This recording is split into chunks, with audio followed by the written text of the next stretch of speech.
Alors je te fais une petite vidéo là vite fait, puisque bientôt on va arriver dans la période des soldes et pour nous photographes qui cherchons autour de notre pratique à constituer un écosystème, les soldes c'est quelque chose d'important parce que c'est une opportunité d'enrichir, de faire vivre justement notre écosystème.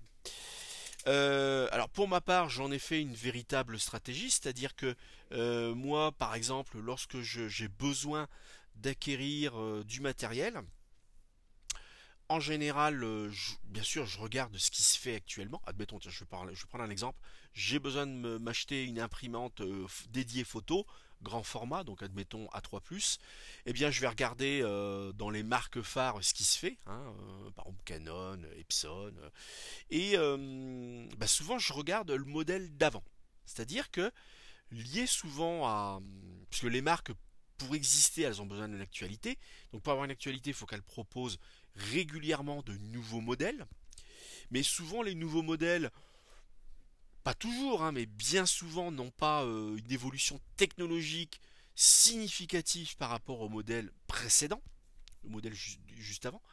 Mais par le fait qu'il y a un nouveau modèle qui arrive sur le marché, eh bien les marques doivent faire un coup de balai dans leur stock et puis ils poussent vers la sortie les anciens, enfin la référence précédente.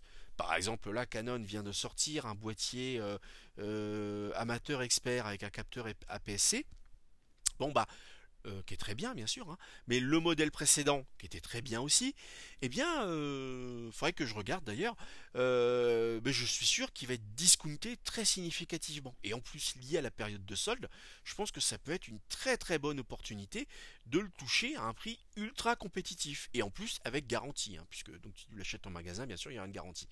Mais tu vois, ce que je veux dire, c'est que par exemple une personne qui avait un boîtier, qui avait déjà un boîtier Canon, donc par exemple qui avait déjà un ou plusieurs objectifs donc liés à la monture Canon, mais par exemple qu'elle avait un boîtier primo accédant ou le boîtier immédiatement après la gamme primo accédant, si elle veut, elle a besoin d'un outil plus évolué, donc justement ce fameux boîtier expert, eh bien lié à la période des soldes, ça peut être le moment d'acquérir donc le boîtier expert mais de la génération juste d'avant, donc qui était sorti il y a 2 ans, hein, si j'ai bonne mémoire, et de l'acheter à un prix ultra compétitif. Donc quelque part de faire évoluer son matériel, de faire évoluer son écosystème, sans pour autant casser la tirelire, et donc se laisser de la marge de manœuvre pour par exemple continuer, enfin ou éventuellement justement acheter une première focale fixe, ou acheter ce que tu veux bien sûr, hein.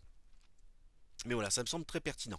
Moi, pour ma part, je te dis, j'en ai vraiment fait une stratégie, c'est-à-dire que quand j'ai besoin de quelque chose, bien sûr, quand je tape, admettons, tiens, là, bientôt, moi, j'envisage là de changer de trépied et donc je vais me racheter un trépied et une rotule. Et bien donc, je regarde ce qui se fait actuellement. Et souvent, je cherche à identifier les modèles juste avant. Parce que celui-ci, je suis sûr qu'il sera significativement discounté. Et par exemple, dans le cas d'une rotule, faut pas rêver, hein, la rotule qui a été mise sur le marché, qui a été proposée juste avant, je veux dire, enfin voilà quoi, hein, elle sera proposée à un prix défiant toute concurrence. Et bon, enfin, il n'y aura pas grande différence entre la rotule proposée actuellement. Tu vois ce que je veux dire? Donc moi, j'en ai vraiment fait une stratégie. Je te recommande de faire de même. Alors, ce que je voulais dire également, c'est que dans le cadre d'un boîtier, quand même, moi j'invite toujours les gens vraiment à prendre le boîtier en main, physiquement. C'est-à-dire pas se fier simplement à une photo sur un site, vraiment chercher à prendre en main le boîtier. Parce que moi je suis un adepte, si tu veux, de l'idée selon lequel si tu as bien en main ton boîtier et si l'ergonomie de ton boîtier te convient, c'est ça qui va contribuer le plus significativement au fait que tu fasses une belle photo plutôt que en soi la résolution du capteur, hein. Parce qu'aujourd'hui tous les boîtiers, il ne faut pas rêver, d'un point de vue technique, ont une fiche technique super étoffée et c'est des super produits en réalité, quelles que soient les marques, hein. Je veux dire, moi honnêtement, je connais pas de marque photo, hein, qui fait des mauvais boîtiers. Ça n'existe plus, ça, tu vois. Donc, par contre, si le boîtier Y, tu l'as bien en main, si ça correspond à ton, je sais pas, intuitivement, à ta façon de fonctionner, eh bien, ça va te correspondre. Tu vois, par exemple, moi, je suis un aficionados de la visée réflexe. Pour moi, la visée électronique, ça me rebute. pour l'instant. Mais peut-être que dans 5 ans, on va savoir, j'aurais changé d'idée. Mais aujourd'hui, voilà, tu vois, pour moi, c'est un point qui est, voilà, qui est, comment on dit là, qui est, enfin voilà. Et donc, moi, voilà, je m'intéresse à l'ergonomie du boîtier. Et je recommande à tout le monde d'en faire autant, c'est-à-dire savoir est-ce que j'ai bien le boîtier en main, est-ce que déjà en regardant le corps du boîtier, est-ce que la distribution des fonctions déjà me parle, est-ce que je les comprends intuitivement, est-ce que les boutons, les molettes tombent de manière naturelle au niveau de mon index et de mon pouce. Et voilà, pour moi ça c'est, tu vois, c'est essentiel. Après aussi, ce que j'ai envie de te recommander, c'est que lorsque tu testes un boîtier, alors que ce soit en magasin ou si tu as un pote qui a le boîtier qui t'intéresse, eh bien c'est toujours de le tester avec ton ou tes objectifs de référence. Tu vois, pour moi, mon objectif de référence, clairement, c'est le 24-70 de 8 et c'est mon 85 mm 1.4. Tu vois, c'est mes deux objectifs de référence. Eh bien, si je dois tester la prise en main d'un boîtier, bon moi en l'occurrence bien sûr ce sera un boîtier de la marque Pentax parce que j'ai une dizaine d'objectifs de cette monture, donc quelque part, bon puis j'aime bien la marque de toute manière, donc ce sera forcément un boîtier de la marque Pentax, mais si je dois tester un boîtier, eh bien je vais toujours le tester avec ces deux objectifs là. Parce que c'est mes objectifs de référence.